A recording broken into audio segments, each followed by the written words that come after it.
Linkies can be used to install bulk synthetics. This becomes incredibly important when you're going for color highlights that never fade. You will need Linkies in the same color as your root base or a shade slightly darker. You're going to put your rings onto your needle, pick up your section of hair, and slide the ring onto the natural hair.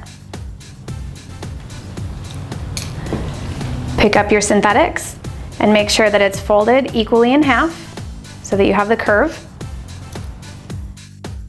Go back down through your ring and pick up your bulk synthetic fiber.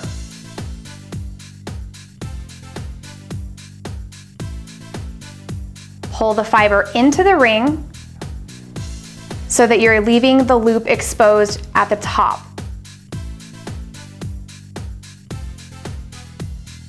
Use your closing tool to position the ring into place and crimp down.